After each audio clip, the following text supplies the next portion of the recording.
Você está no canal Eu Estudo a Lição com o pastor Samuel Camilo.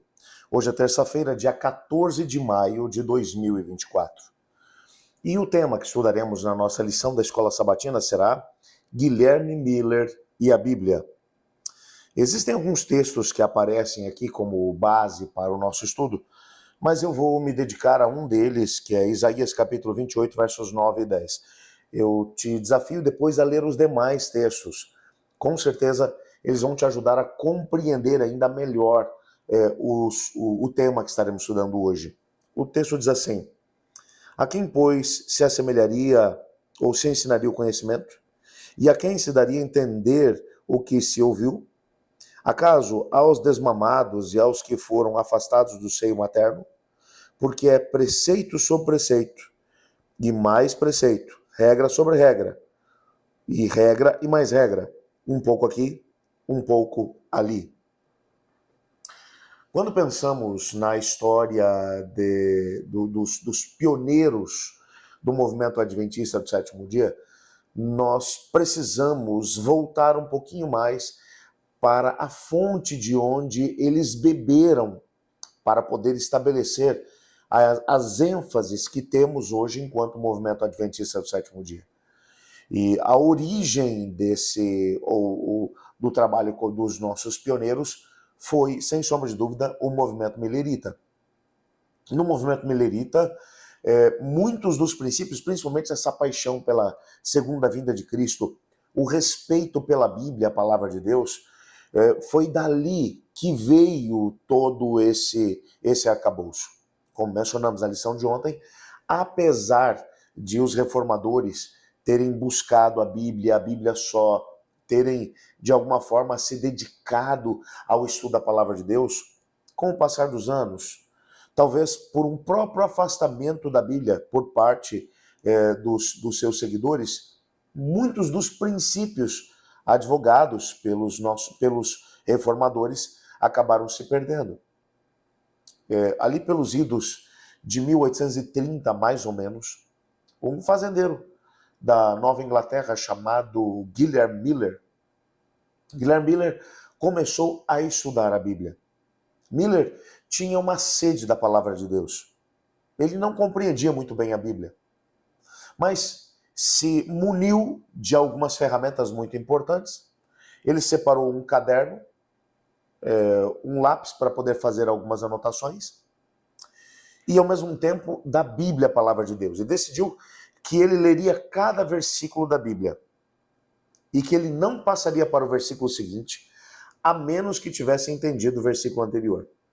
E para compreender isso tudo, ele se utilizou de uma concordância bíblica, uma ferramenta onde, quando um texto é um pouco mais complicado para se compreender, existem algumas referências de outros textos que falam do mesmo assunto.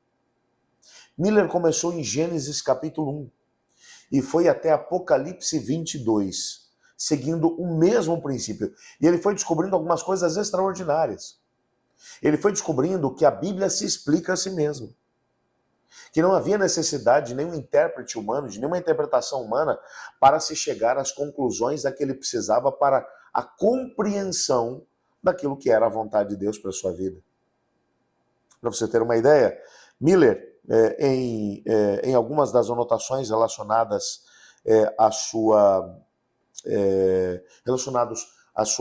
busca, ele menciona que ele foi descobrindo algumas coisas. Descobriu que, estudando profecias, por exemplo, que as bestas representam reinos. E aí ele descobriu isso porque a Bíblia deu essa chave de interpretação.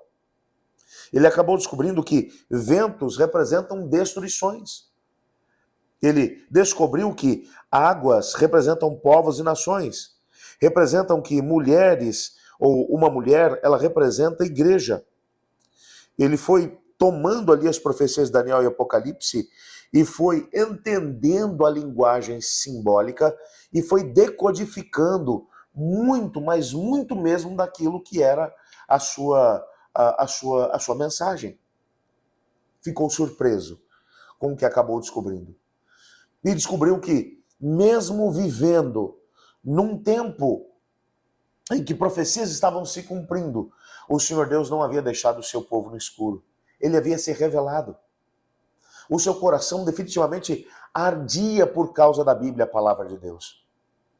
É interessante notar isso, porque cerca de 2000 anos antes, quando dois discípulos de Jesus, desanimados, tristes, desciam de Jerusalém para Emaús, depois da morte de Jesus, mesmo tendo recebido mensagens de que ele havia ressuscitado, eles não acreditaram e foram descendo, seguindo um caminho completamente diferente daquele que havia sido orientado por Cristo antes da sua morte.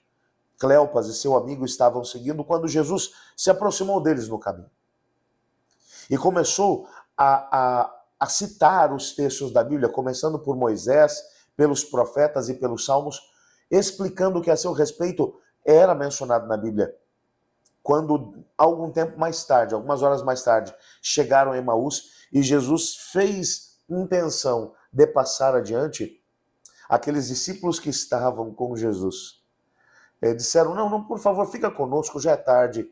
E Jesus insistiu em que ele seguiria, e eles ainda o convidaram, constrangeram, de forma que ele entrou na sua casa. E quando ele estava partindo, ou dando graças e partindo o pão, eles reconheceram que era Jesus. E um olhando para o outro disse, não nos ardia o coração enquanto ele nos falava a respeito das Escrituras. A Bíblia tem esse poder.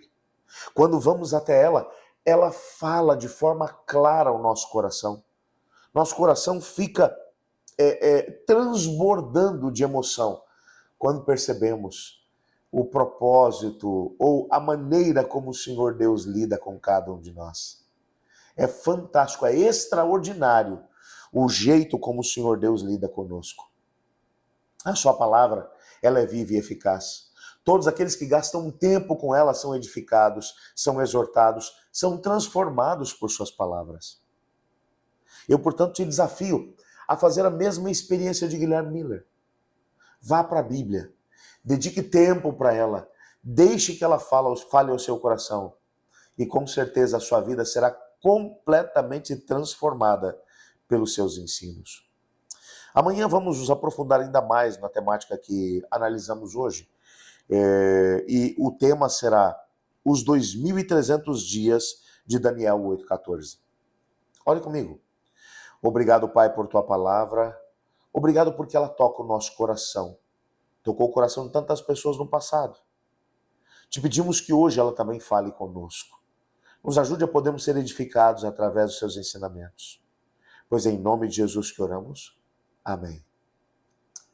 Eu estudo a lição e você?